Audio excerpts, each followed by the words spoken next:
কথা বাড়াবো না, আরো অনেক বক্তা আছেন, সম্মানিত নেতৃবৃন্দ আছেন।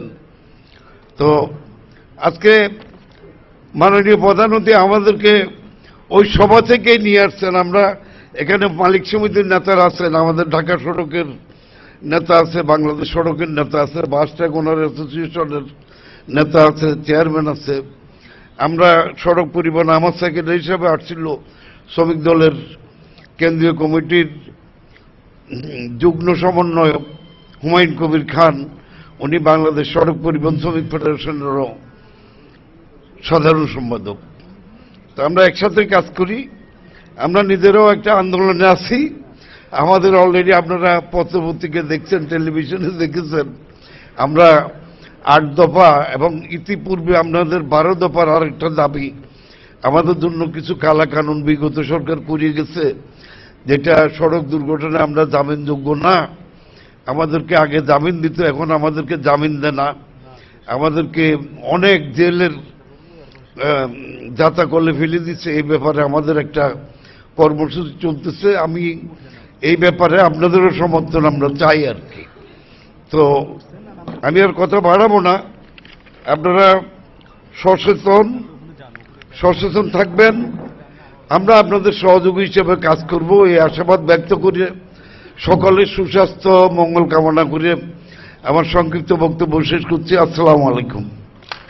পে কমিশন ঘোষণা করা হয়েছে, সেই পে কমিশনে শ্রমিক কর্মচারীদের কোনো প্রতিনিধিকে রাখা হয় নাই। বিগত যে ফ্যাসিস্ট বিরোধী যে আন্দোলন হয়েছে, এই আন্দোলন সংগ্রামে সরকার পরিবর্তন থেকে শুরু করে রাষ্ট্র সংস্কারের যে কর্মসূচি আজকে বাংলাদেশে চলছে, এই সরকার পরিবর্তন এবং রাষ্ট্রকে সংস্কারের নেপথ্যের কারিগর ছিল এই শ্রমিক শ্রেণী। বন্ধুরা আমার, এই শ্রমিক শ্রেণীর কোন প্রতিনিধিকে পে কমিশনে সরকার রাখে নাই। এখানে সামরিক কর্মকর্তাদের রাখা হয়েছে, প্রকৌশলীদের রাখা হয়েছে, কৃষিবিদদের রাখা হয়েছে, চিকিৎসকদের রাখা হয়েছে, অধ্যাপক শিক্ষকদের রাখা হয়েছে চার্টার অ্যাকাউন্টেন্টদেরকে, রাখা হয়েছে রাষ্ট্রদূতদেরকে, রাখা হয়েছে বিসিসিআই প্রতিনিধিদেরকে, রাখা হয়েছে আরো বিভিন্ন স্তরের প্রতিনিধিদের। কিন্তু শ্রমিক কর্মচারীদের, বিশেষ করে কর্মচারীদের যারা নেতৃত্ব দেয়, সেই কর্মচারীদের কোন প্রতিনিধিকে এই সরকার এই প্রতিনিধিদের রাখে নাই। আজকের এই সভা থেকে আমি মাননীয় প্রধান অতিথি সহ সকল নেতৃবৃন্দের দৃষ্টি আকর্ষণ করে বলতে চাই, সরকার যে পে কমিশন ঘোষণা করেছে, এই পে কমিশনের সাথে সাথে মজুরি কমিশনও ঘোষণা করতে হবে শ্রমিক কর্মচারী, বিশেষ করে শ্রমিকদের জন্য। আজকের এই কমিশন থেকে আমি মাননীয় প্রধান অতিথি আপনার কাছে দাবি করব, যে পে কমিশন গঠন করা হয়েছে, কর্মচারীরা দাবি করে বেতন বৃদ্ধির জন্য, কর্মচারীদের বেতন বৃদ্ধি হয় 2000, আর যে মালিক পক্ষ, যে সমস্ত আমলারা আমাদের এই বিরোধিতা করেন, তারা তাদের প্রকারান্তরে 20,000 টাকা তাদের বেতন বাড়িয়ে নেয়। এই যে বৈষম্য, এই বৈষম্য থেকে আমাদের বেরিয়ে আসতে হবে। বন্ধুরা আমার, আমরা গতকাল থেকে লক্ষ্য করছি, কোন শ্রমিক সংগঠন এখন পর্যন্ত কর্মচারীদের পক্ষে থেকে এ পর্যন্ত কোন বিবৃতি দেয় নাই, কোন মালিক পক্ষ দেয় নাই, কোন একটা পক্ষ এ পর্যন্ত বিবৃতি দেয় নাই। আমরা আশা করেছিলাম 5ই আগস্ট স্বৈরাচারের পতনের পরে বাংলাদেশ একটি বৈষম্যমূলক দেশ হবে, বাংলাদেশ একটি বৈষম্য মুক্ত দেশ হবে। কিন্তু বৈষম্য মুক্ত দেশ না হয়ে আজকে শ্রমিক কর্মচারী নয়, শুধু সমস্ত কর্মকর্তা কর্মচারীদের সুবিধা দেওয়ার জন্য সরকার একের পর এক কাজ করে যাচ্ছে, কর্মচারীদেরকে বঞ্চিত করে যাচ্ছে। বন্ধুরা আমার, আজকের এই সড়ক পরিবহন শ্রমিক ইউনিয়নের যে প্রতিনিধি সম্মেলন, এই প্রতিনিধি সম্মেলন থেকে মাননীয় প্রধান অতিথি থেকে শুরু করে সকলের কাছে এবং সরকারের যদি কোনো এজেন্সি থাকে তাদের দৃষ্টি আকর্ষণ করে বলতে চাই, আমাদের শ্রমিক কর্মচারীদের আগামীতে যে পে কমিশন করা হবে, শ্রমিক কর্মচারীদের স্বার্থকে সেখানে অবশ্যই সমুন্নত রাখতে হবে, নচেত এই কমিশনের বিরুদ্ধে আমাদের আন্দোলন গড়ে তুলতে হবে। বন্ধুরা আমার, আজকের এই প্রতিনিধি সভায় পর্যায়ে বক্তব্য নিয়ে আসছেন আজকের অনুষ্ঠানের মাননীয় প্রধান বক্তা, বাংলাদেশ জাতীয়তাবাদী শ্রমিক দলের বিপ্লবী সাধারণ সম্পাদক, আমাদের সকলের প্রিয় নেতা জনাব নুরুল ইসলাম খান নাসিম প্রধান বক্তার বক্তব্য নিয়ে আসছেন।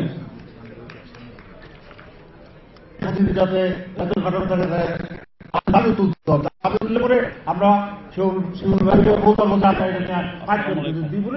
দাবি যদি না করেন আপনার তাহলে সেটা তো দুর্দশা। সেই সাথে আরেকটা বৃহত্তর ব্যাপার, যে সবচেয়ে বেশি কর্মচারী শ্রমিক যেটাতে কাজ করে, সেই মজুরি কমিশন যদি মজুরি কমিশনের ঘোষণাই, এই মজুরি কমিশনের জন্য আমাদের শ্রমিক সমস্ত শ্রমিকদেরকে ঐক্যবদ্ধ থাকতে হবে। কারণ মজুরি কমিশন যদি ঘোষণা না করা হয় তাহলে ম্যাক্সিমাম শ্রমিকই এই মজুরি কমিশন থেকে বা বেতন বৃদ্ধি বা আজকের সমাজ জীবনে তাদের মানে জীবন ধারণের সেটা বাধাগ্রস্ত হবে। সুতরাং মজুরি কমিশন গঠন করতে হবে এবং মজুরি কমিশনে সকল শ্রমিক শ্রেণীর প্রতিনিধিদের নিয়ে অবশ্যই মজুরি ঘোষণা করতে হবে। এই বিষয়েও আমাদের শ্রমিক দলের পক্ষ থেকে এবং বিভিন্ন শ্রমিক ইউনিয়ন এবং শ্রমিক সংগঠন এবং শ্রমিক ঐক্য পরিষদের মাধ্যমে আমাদের আন্দোলন করতে হবে। সুতরাং আমি আশা করব যে আজকে আপনারা যারা এখানে ঐক্যবদ্ধ হয়েছেন এবং এখানে দীর্ঘক্ষণ বক্তৃতা শুনছেন তাদেরকে আমি বলবো যে শুধু এগুলো করলেই চলবে না, আস্তে আস্তে শ্রমিকদের ঐক্যবদ্ধ করুন। শ্রমিকদের ঐক্যবদ্ধ করলে আগামী দিনে আমাদের শ্রমিকদের অধিকার আদায়ের জন্য শ্রমিক বান্ধব সরকার দরকার। শ্রমিক বান্ধব সরকার যদি না হয় তাহলে শ্রমিকদের দাবি আদায় করা যাবে না। সুতরাং আপনারা ঐক্যবদ্ধ হয়ে আগামী নির্বাচনে যাতে আমাদের দল বিএনপি সর্বোত্তমভাবে ক্ষমতা আসে সেই জন্য কাজ করতে হবে, সবাই রাজপথে থাকতে হবে, তাহলেই আপনারা শ্রমিকদের দাবি দেওয়া আদায় করতে পারবেন। এই আশাবাদ ব্যক্ত করে এবং সবাইকে আবারও ধন্যবাদ জানিয়ে আমি আমার বক্তব্য শেষ করছি। খোদা হাফেজ। বাংলাদেশ জিন্দাবাদ, বাংলাদেশ সড়ক ও জনপদ শ্রমিক ইউনিয়ন জিন্দাবাদ, বাংলাদেশ শ্রমিক দল জিন্দাবাদ।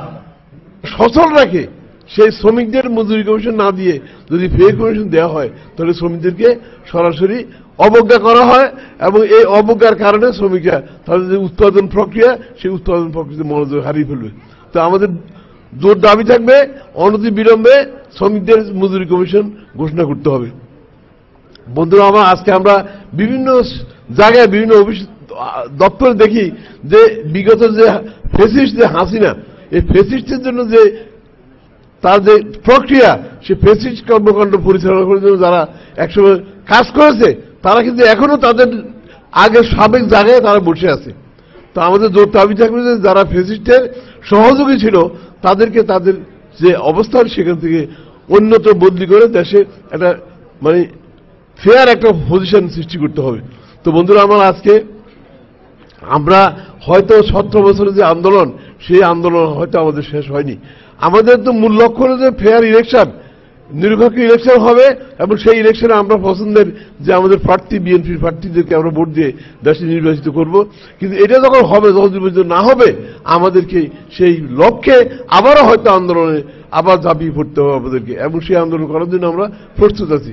বন্ধুরা আমার, আমাদের আজকে যে এই যে সুন্দর অনুষ্ঠান আপনারা করেছেন, এখানে আমাদেরকে যেভাবে আপনার আমাদের শ্রমিক দলের নেতৃবৃন্দকে সবাইকে যেভাবে আপনারা সম্মান দিয়ে আজকে যে ব্যবস্থা করেছেন সেই জন্য আপনাদেরকে ধন্যবাদ জানাচ্ছি এবং আপনাদের এই সম্মেলনের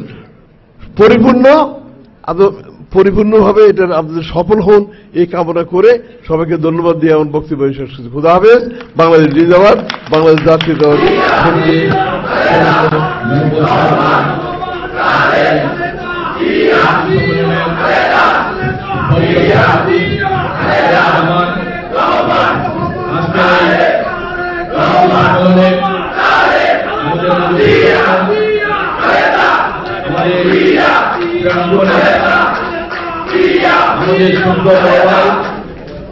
যার সাথে একজন কর্মী মন খুলে তার সমস্যার কথা বলতে পারেন, মন খুলে তার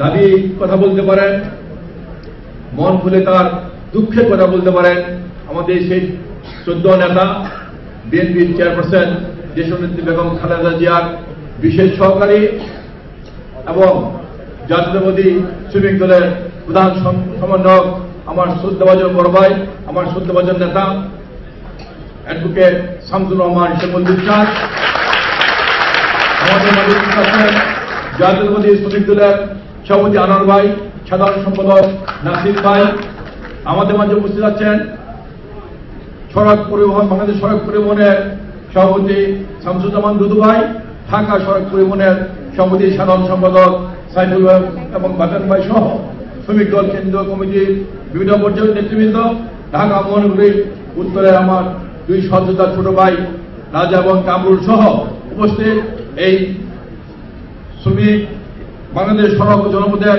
শ্রমিক ভাই বোনেরা, সবাইকে জানাচ্ছি আমার ব্যক্তিগত পক্ষ থেকে সংগ্রামী শুভেচ্ছা অভিনন্দন। আমি সবার প্রথমেই মাইলস্টোন ট্র্যাজেডির যে কমল ছাত্রছাত্রী ভাইয়েরা মৃত্যুবরণ করেছেন তাদের রুহের মাগফিরাত কামনা করছি এবং এই শোকার্ত পরিবার যেন এই শোককে সহ্য করতে পারে আল্লাহ তাআলার কাছে সেই দোয়া কামনা করছি। আমি স্মরণ করছি গত 15 বছর শেখ হাসিনার বিরুদ্ধে আন্দোলন সংগ্রাম করতে গিয়ে যে সকল ভাই বোনেরা শাহাদাত বরণ করেছেন সে সকল ভাই ও বোনকে আমি শ্রদ্ধার সাথে স্মরণ করছি। আমি স্মরণ করছি সর্বোপরি গত বছর জুলাই আগস্টে শেখ হাসিনার এক দফার আন্দোলন করতে গিয়ে যে সকল ছাত্র যুবক শ্রমিক সহ প্রায় 2000 আমাদের সহযোদ্ধা ভাইরা শাহাদাত বরণ করেছেন তাদের রুহের মাগফিরাত কামনা করছি। প্রিয় সাথী বন্ধুরা, আজকে সর্ব জনপদের ভাই বোনেরা আজকে একটি প্রতিনিধি সম্মেলনের মাধ্যমে আপনাদের কিছু দাবি আপনারা উত্থাপন করেছেন। এই আপনাদের দাবির সাথে আমরা বিএনপি পরিবারে প্রতিটি নেতা কর্মী আমরা সম্পূর্ণভাবে আমরা একমত। আমরা মনে করি যদি বিএনপি আগামী নির্বাচনে ক্ষমতা আসে, যদি আমাদের নেতা তারেক রহমান বাংলাদেশের প্রধানমন্ত্রী হয়, তাহলে অবশ্যই আপনাদের এই দাবিগুলো আমরা শিমুল ভাইয়ের মাধ্যমে আমরা অবশ্যই আমরা আদায় করে আনবো ইনশাআল্লাহ। আমি বিশ্বাস করি আগামী দিনে বিএনপি ক্ষমতা আসলে আমাদের বড় ভাই আমাদের নেতা শিমুল ভাই আপনাদেরকে সাথে নিয়ে আপনাদের কাজ করে আপনাদের এই দাবিগুলো আদায় করে এনে দিবে আমাদেরকে। সম্মানিত ভাই বোনেরা, আজকে আমরা দীর্ঘ 16 বছর আমরা আমাদের বিএনপির ভারপ্রাপ্ত চেয়ারম্যান তারেক রহমানের নেতৃত্বে আমরা এই ফ্যাসিস্ট শেখ হাসিনার বিরুদ্ধে আন্দোলন সংগ্রাম করেছি। আন্দোলন সংগ্রাম করতে গিয়ে ইলিয়াস আলী গুম হয়েছেন, চৌধুরী আলম গুম হয়েছেন, সুমন গুম হয়েছেন, জাকির গুম হয়েছেন, এমনি ভাবে শত শত নেতাকর্মী গুম হয়েছেন, হাজার হাজার নেতাকর্মী খুন হয়েছেন, লক্ষ লক্ষ নেতাকর্মী মিথ্যা মামলা নিয়ে কারাবরণ করেছেন। আমাদের নেত্রী দেশনেত্রী বেগম খালেদা জিয়া একটি মিথ্যা সাজানো মামলায় এই ফ্যাসিস্ট সরকারের ক্যাঙ্গারু কোর্টের মাধ্যমে তিনি 10 বছর তাকে সাজা দেওয়া হয়েছে, তিনি 6 বছর তিনি কারাবরণ করেছেন। তার বিরুদ্ধে একে একে মিথ্যা মামলা দিয়ে এই ফ্যাসিস্ট সরকারের ক্যাঙ্গারু কোর্টের মাধ্যমে তাকে মিথ্যা মামলা সাজা দিয়েছে। তারপরে কিন্তু এত গুম খুন হত্যা মামলা, তারপরে কিন্তু বিএনপির একটা নেতাকর্মী কিন্তু রাজপথ ছেড়ে যায়নি। তারেক রহমানের নেতৃত্বে ঐক্যবদ্ধ থেকে এই ফ্যাসিস্ট শেখ হাসিনার বিরুদ্ধে আন্দোলন সংগ্রাম করে শেখ হাসিনার পতন নিশ্চিত করেছিল। সংগ্রামী ভাই আমার, আমরা আজকে দেখতে পাচ্ছি এনসিপির কিছু কিছু নেতা কয়েকজন উপদেষ্টা আজকে এই জুলাই আগস্টকে তাদের পৈতৃক সম্পত্তি বানানোর জন্য চেষ্টা করছেন। শুধু তাদেরকে এই কথাটি মনে করে দিতে চাই, আন্দোলনের শেষ মুহূর্তে এসে এই এনসিপি কয়েকজন নেতা নাহিদ সাজিদ হাসনাতরা তারা কিন্তু সাংবাদিক সম্মেলন করে বলেছিল আমরা এই জ্বালাও আন্দোলন এবং এক দফার যে আন্দোলন সেটা আমরা সাথে আমাদের কোনো সম্পৃক্ত নাই। আমরা একটি যৌক্তিক দাবি নিয়ে বৈষম্য বিরোধী যে দাবি সেটা নিয়ে আন্দোলন করছি, যারা এগুলো করছে তাদের সাথে আমাদের কোনো সম্পৃক্ত নাই। আমরা আন্দোলন আমরা বন্ধ ঘোষণা করেছি। তারপরে কিন্তু আমাদের নেতা তারেক রহমান সারা বাংলাদেশে বিভিন্ন প্রান্তে ফোন করে ছাত্র সমাজকে, যুব সমাজকে, শ্রমিক সমাজকে, পেশাজীবী সংগঠনকে ঐক্যবদ্ধ করে রাজপথে নেমে আন্দোলন সংগ্রাম করে এই ফ্যাসিস্ট শেখ হাসিনার পতন নিশ্চিত করেছিল। আর আজকে কয়েকজন ছাত্র নেতা, বর্তমান এনসিপি নেতা, তারা দাবি করছেন এই জুলাই আগস্ট তাদের পৈতৃক সম্পত্তি। আমরা পরিষ্কার ভাষায় বলতে চাই, আপনারা আপনাদের আন্দোলন যখন স্থগিত করেছিলেন তখন যদি বিএনপির ভারপ্রাপ্ত চেয়ারম্যান তারেক রহমান আন্দোলনে হাল না ধরতেন তাহলে কিন্তু শেখ হাসিনার পতন নিশ্চিত হতো না। আর শেখ হাসিনার পতন যদি নিশ্চিত না হতো তাহলে তারেক রহমানের কিন্তু 1000 বছর জেল হতো, বেগম খালেদা জিয়ার আরো অনেক মামলায় জেল হতো, আমাদের শত শত মামলায় জেল হতো। আর আপনাদের কিন্তু কিছুই হতো না, কারণ 5ই আগস্টের পূর্বে আপনারা ছাত্রলীগ করেছেন, আপনারা কিন্তু শেখ হাসিনার শাড়ির নিচ থেকে বেরিয়েছেন, পেটিকোটের নিচ থেকে বেরিয়েছেন। আজকে আপনারা বড় বড় কথা বলেন। আমরা মনে করি বাংলাদেশে আবার শেখ হাসিনার পতনের পরে নতুন করে চক্রান্ত এবং ষড়যন্ত্র শুরু হয়েছে বাংলাদেশের গণতন্ত্রের বিরুদ্ধে, বাংলাদেশের স্বাধীনতা সার্বভৌমত্বের বিরুদ্ধে। আজকে 3টে জনগণের সাথে বিশ্বাসঘাতক দল। একটি দল হল যারা 71 সনে জনগণের সাথে বেইমানি করে, যারা পাক হানাদার বাহিনীর পক্ষে ছিল, এই একটি দল। আরেকটি দল হল গত 15 বছর জনগণের সাথে বেইমানি করে তারা আওয়ামী লীগকে সমর্থন করেছিল, ইসলামী শাসনতন্ত্র আন্দোলন। এই দুটি দল। আরেকটি দল হল যারা জুলাই আগস্টের ছাত্র ভাই বন্ধুদের রক্তের সাথে বেইমানি করে আজকে যারা জুলাই আগস্টের প্রত্যেক সম্পত্তি বানাতে যাচ্ছে। এই 3টি দল মিলে, অর্থাৎ জামাত, ইসলামী শাসনতন্ত্র আন্দোলন এবং এনসিপি মিলে আজকে বাংলাদেশের গণতন্ত্রকে হত্যা করার জন্য, বাংলাদেশের স্বাধীনতা হত্যা করার জন্য চেষ্টা করছে। কারণ তারা জানে যদি নির্বাচন হয় তাহলে কিন্তু তাদের জামানত বাজেয়াপ্ত হয়ে যাবে। জামাত 5-6টি আসনের উপরে পাবে না। ইসলামী শাসনতন্ত্র আন্দোলন 2008 সনে 166টি আসনে মনোনয়ন দিয়েছিল, জামানত বাজেয়াপ্ত হয়ে গিয়েছিল, তারা একটি আসনও পাবে না।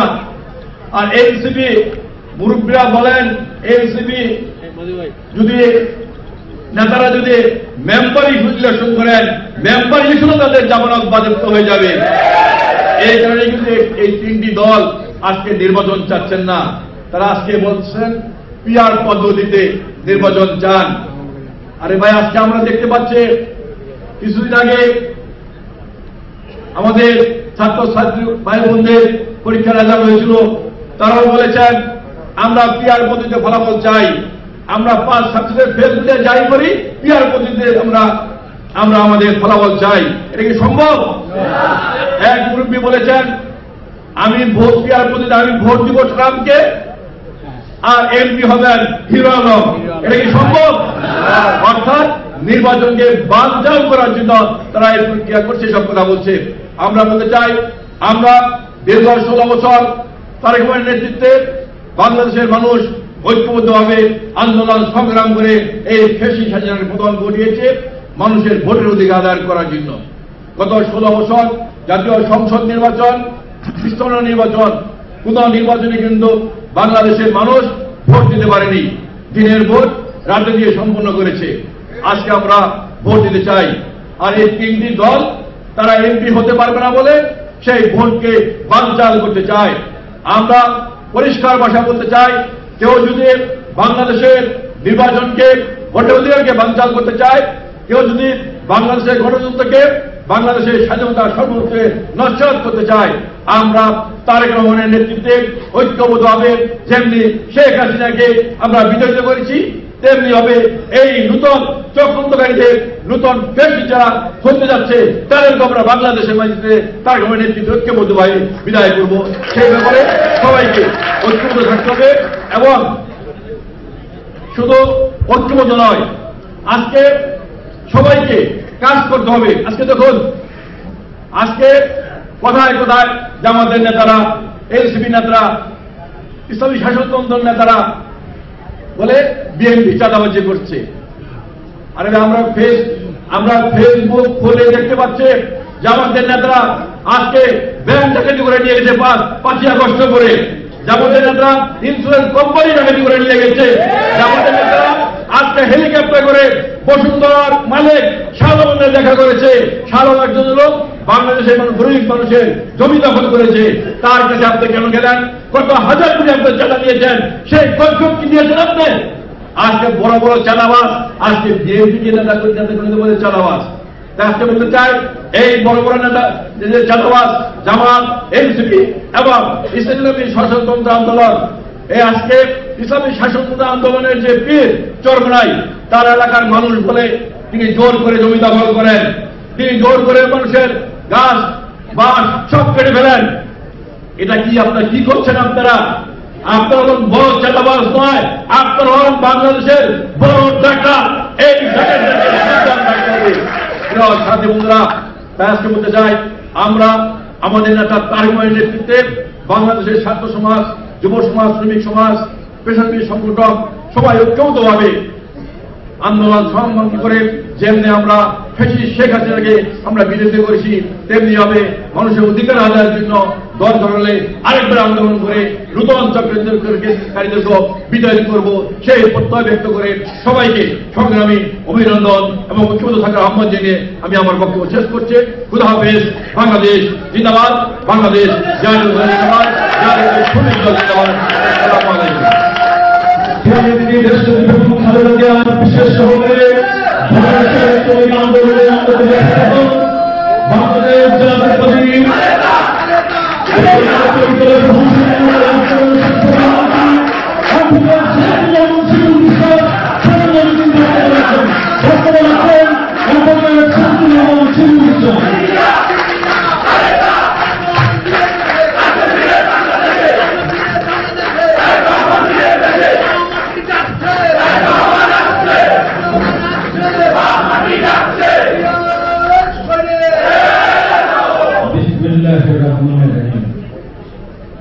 বাংলাদেশ সড়ক ও জনপথ সমিতির কেন্দ্রীয় নির্বাহী কমিটির বর্ধিত সভার সংগ্রাম সভাপতি, সড়ক ও জনপথ সমিতি উন্নয়নের কেন্দ্রীয় কমিটি, বিভিন্ন বিভাগীয়, আঞ্চলিক এবং জেলা নেতৃবৃন্দ, আসসালামু আলাইকুম। ভাই বোনেরা, আমি বক্তব্য দীর্ঘায়িত না করে আজকের আপনাদের চমৎকার মনোমুগ্ধকর হল বাংলাদেশের মধ্যে একটা অন্যতম ব্যতিক্রম স্থাপত্য রেখেছে।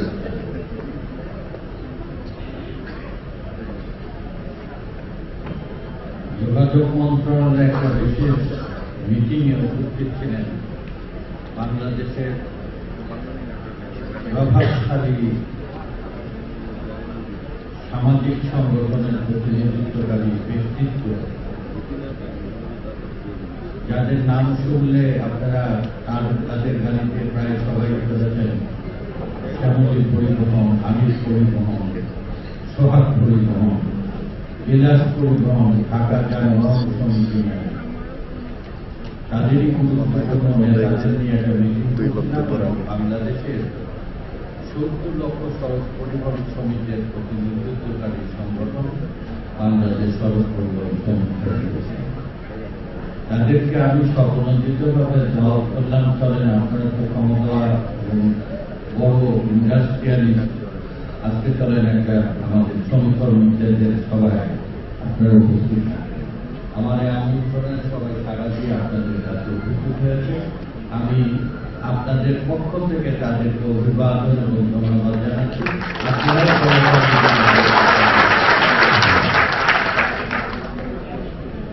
আরেকটি স্মৃতিচারণ করছি, গত সপ্তাহে আমি পাবনা গিয়েছিলাম, হঠাৎ করে শুনলাম আপনাদের কেন্দ্রীয় কমিটির সভাপতি সাধারণ সম্পাদক পাবনা।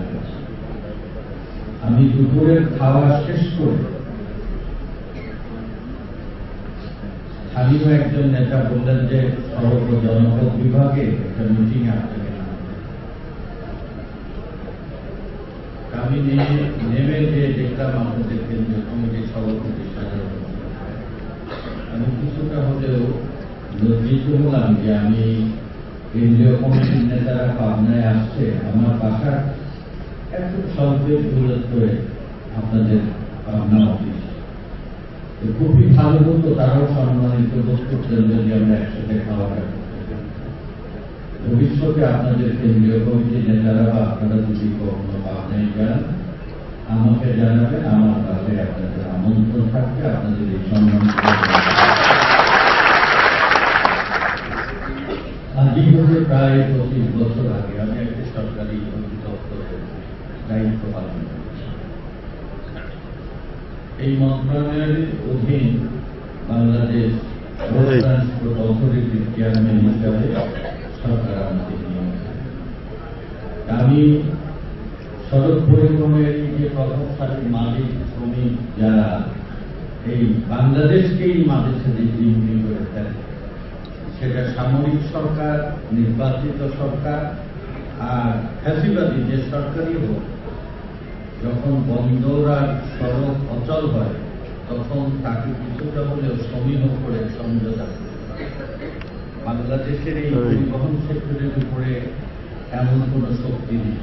সেনাবাহিনীর উপরে ছাত্ররা কিছুটা প্রভাব রাখে, আর সবচেয়ে বেশি প্রভাব রাখে বাংলাদেশের সড়ক। তারা এই সেক্টরের নিয়ন্ত্রণকারী কর্তৃপক্ষকে এখানে রয়েছে। আমি কাদেরই লোক হিসাবে তাদের সাথেই সংগঠন করি, তাদের একজন পরিচিত লোক হিসাবে আমি কাল ছিলাম রাস্তার রাজা, আস্ত হয়ে গেলাম আমি রাজ্যের অধিপতি, আমার কেমন যেন বেমানান। আমি বিআরটিএসে যোগদান করা থেকে বিরত। আমি বিএনপির সাথে সম্পৃক্ত না হওয়ার পরেও তৎকালীন প্রধানমন্ত্রী বেগম খালেদা জিয়া, আমি সে সময় কয়েকটি সেমিনার হয়েছে। একটা প্রধান সেমিনার ছিল প্রধানমন্ত্রী শেখ হাসিনা, সেই সেমিনারের বক্তা ছিলাম।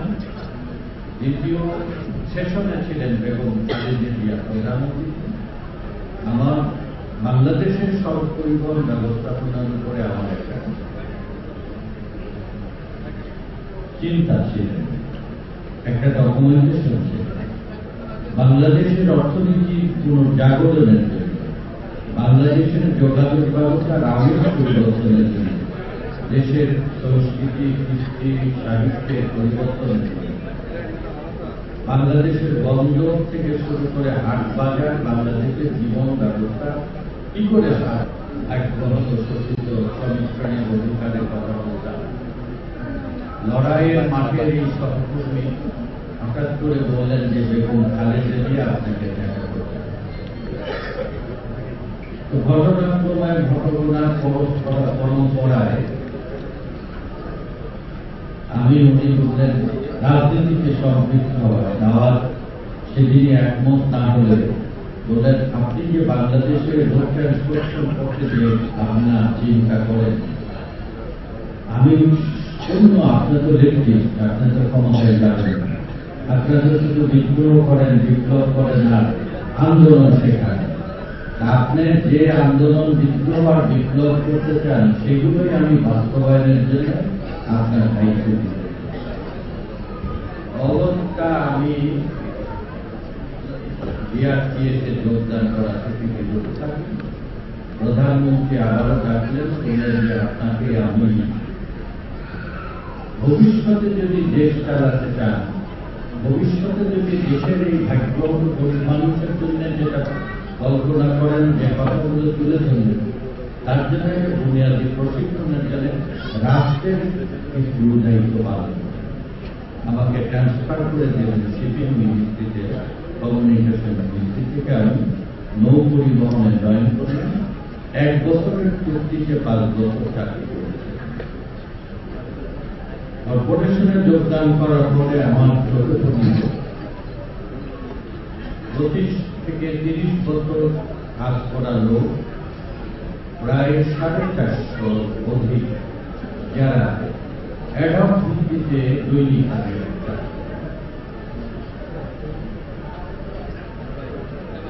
এরা শুধু একটা ভরসায় রয়েছে যে আওয়ামী লীগের সরকার গেছে, জাতীয় পার্টির সরকার গেছে, মাঝখানে বিএনপি সরকার গেছে, সবাই একটা ভরসায় রয়েছে যে যদি আমার চাকরি স্থায়ী হয় আমি জীবনের একটা ঠিকানা। বাংলাদেশের আজকে সকল দপ্তর অধিদপ্তরে হাজার হাজার এরকম নিবন্ধ অসহায় অস্থায়ী ভিত্তিতে শ্রমিকের হাজারি আমাকে কেউ নিষেধ করেনি, কেউ আদেশও করেনি, আর কেউ আমাকে বাধ্য করেছে, কিন্তু আমার বিবেক আমাকে বাধ্য করেছিল। যেই যে দীর্ঘ 25-30 বছর ধরে যারা অ্যাডহক ভিত্তিতে কাজ করে তাদের কি করে স্থায়ী চাকরির সুযোগ দেওয়া। আমি তার পুরো তালিকা নিয়ে সে সময় শ্রমিক ইউনিয়ন যদি অ্যাডহকটাকে রেগুলার করে দেওয়া যায় একটা বিরাট ঘটনা না, তাহলে কেউ তো কৃতিত্ব নেওয়ার দাবি করবে, এটি নিয়ে একটা আলোচনা হবে, দলাদলি হবে। আমি পুরো তালিকা নিয়ে মাননীয় প্রধানমন্ত্রীর সাথে কথা বললাম, বিষয়গুলো সবই তুলে ধরলাম। এর মধ্যে আওয়ামী লীগ আমাদের লোক, জাতীয় পার্টি আমাদের লোক, বিএনপি আমাদের লোক, সমতলের লোক, পাহাড়ের লোক, নদী অঞ্চলের লোক, দেশনেত্রী বেগম খালেদা জিয়া, হাতিয়া, সঞ্জীব, নোয়াখালী অঞ্চলের লোক, বরিশালের লোক, সমগ্র বাংলাদেশের হিন্দু মুসলমান পাহাড়ের সব মানুষই আছে। মাননীয় প্রধানমন্ত্রী আপনার বাংলাদেশের, আপনি যদি সম্মতি দেন এই মানুষগুলোকে আমি স্থায়ী চাকরি দিতে চাই, আইনের কোনো বাধা আছে এবং কোনো আইনের কোনো বাধা নেই, আইনের সব প্রক্রিয়া আমি সম্পন্ন করে করতে চাই, কারো দিকে না তাকায় করে চাই। এসে গভীর রাত ধরে আমি বোর হয়ে গেছে, বোর্ডের মিটিং করে সমস্ত কর্মচারীদের স্থায়ী চাকরি নোটিশ দিয়ে আমি পারি। যদি আমার পক্ষে এই কাজটি করা সম্ভব হয়, আমি আইন এবং বিধি নিয়ম মেনে বাংলাদেশে যে সমস্ত দপ্তর, অধিদপ্তরের যে সমস্ত কর্মকর্তারা রয়েছে, আজকে 38টি মন্ত্রণালয়ের 28টি দপ্তর, অধিদপ্তরের 82টি স্বায়ত্তশাসিত প্রতিষ্ঠান, যাদের দায়িত্বে রয়েছেন কোন কোন জায়গায় মন্ত্রণালয়ের তো প্রধান সচিব, দপ্তর অধিদপ্তরের বেশিরভাগ দায়িত্ব রয়েছেন সচিব, অতিরিক্ত সচিব, এই পদমর্যাদা করেন। যেগুলো আর্থিক প্রতিষ্ঠান তাদের রাষ্ট্রীয় পদমর্যাদা এইটা। তারা তো আমাদেরই দেশি না, তারা তো আমাদেরই ভাই, তারা আমাদের মতো দরিদ্র দেশে যেখানে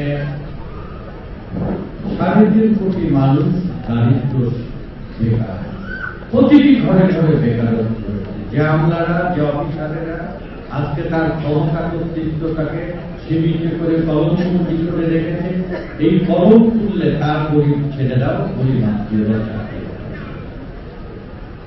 তাহলে চাকরি না পাওয়া, চাকরির সুযোগটা বন্ধ করে দেওয়া আমলাদের কি সংখ্যা। যদি দেশের অর্থনৈতিক প্রবৃদ্ধি হবে, দেশ দ্রুত সদাই সামনে উন্নত লাভ করবে, দেশ কি সোনায় সোহাগে পূর্ণ হবে না। স্লোগান শুনতে হয় না, বিরক্ত বোধ করে, সেজন্যই তারা শ্রমিক কর্মীদের সরকার কুমাতে কুমাতে দুর্বল নির্জীব প্রতিষ্ঠান করবে। আর্থিক প্রতিষ্ঠানগুলোতে যাতেই শ্রমিক আন্দোলন না হয় সেখানে সবাই অফিসার বানাবে। এর একটা ফল হয়েছে, দেশের অর্থনৈতিক প্রবৃদ্ধি সম্মুখের পানে এগিয়ে যাওয়ার দিয়েছে পিছন পানে। আমি এই বিবেচনাটা আমি আপনাদের এই শ্রমিক কর্মচারীদের সভায় না বলে, যদি বাংলাদেশের এই আমলাতন্ত্রের সাথে কখনো আমার বৈঠক হয়, সেদিন আমি এই পুরোধার সমালোচনাটা তাদের কাছে তুলে ধরব। আর সরকারের বা রাজনৈতিক কর্ম পরিকল্পনা যারা করে তাদের কাছে আমার তুলে ধরার সুযোগ হওয়ার কারণে আমি সৌভাগ্যবান। বাংলাদেশের আগামী দিন যে দেশ চালাবে, শহীদ জিয়া, ধমনী খালেদা জিয়ার রক্ত যার ধমনী, তারেক রহমান ঘোষণা দিয়েছে আগামী নির্বাচিত সরকার প্রথম বছরে 1,20,00,000 কর্মসংস্থান, 19 বছরের জনতা আমলাতন্ত্রের সমস্ত সীমাবদ্ধতা পরাস্ত করে। এই মুহূর্তে আরেকটি বক্তব্য আমি আপনাদের কাছে রেখে যাচ্ছি। ছোট্ট একটি উদাহরণ আমি দেব।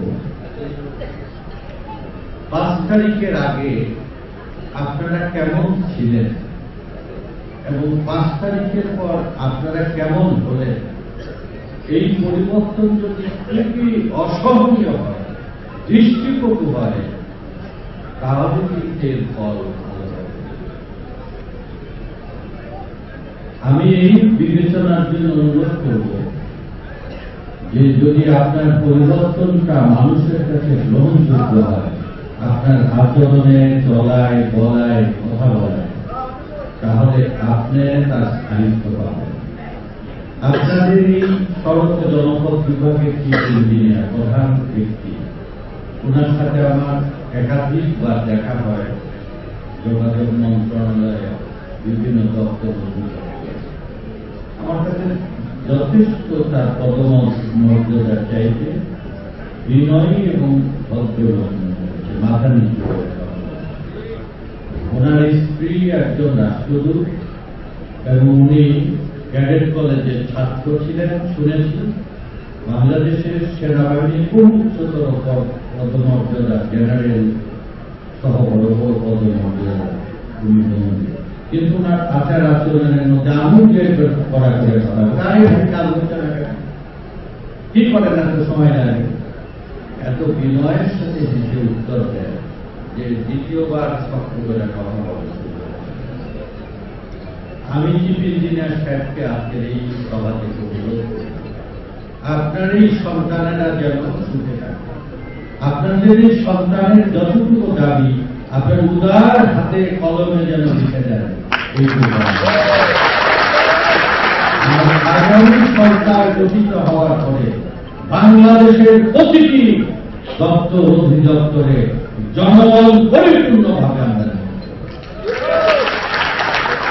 যদি বাংলাদেশকে এগোতে হয়, বাংলাদেশকে যদি উন্নত বাংলাদেশ করতে হয়, বাংলাদেশ যদি পৃথিবীর দরবারে মাথা উঁচু করে দাঁড়া করতে হয়, বাস উপযোগী বাংলাদেশ করতে হয়, তাহলে বাংলাদেশের যাদের শ্রমে খামে সভ্যতা চলে, যাদের এই শ্রমে ইতিহাস রচিত হয়, তাদের মর্যাদা দিতে হয়। দুনিয়ার সেই রাষ্ট্রগুলো উন্নত হয়েছে যে রাষ্ট্রের শ্রমের মর্যাদা দেওয়া হয়েছে, যে রাষ্ট্রের শ্রমের ঘামের মূল্য দেওয়া হয়েছে। আমরা বাংলাদেশের সকল লড়াই সর্বাগ্রে ত্যাগ স্বীকার করি। এই ফ্যাসিবাদের পতনের লড়াই আমার উপরে পার্টির পক্ষ থেকে ঐতিহাসিক দায়িত্ব ছিল যে গরিব মানুষ যদি আন্দোলনে অংশগ্রহণ না করে এই আন্দোলন সফল হবে না। 69-এর গণঅভ্যুত্থান, 90-এর গণ আন্দোলন, 71-এর মুক্তিযুদ্ধ, প্রতিটি সফলের জন্য গরিব মানুষকে অকাতরে জীবন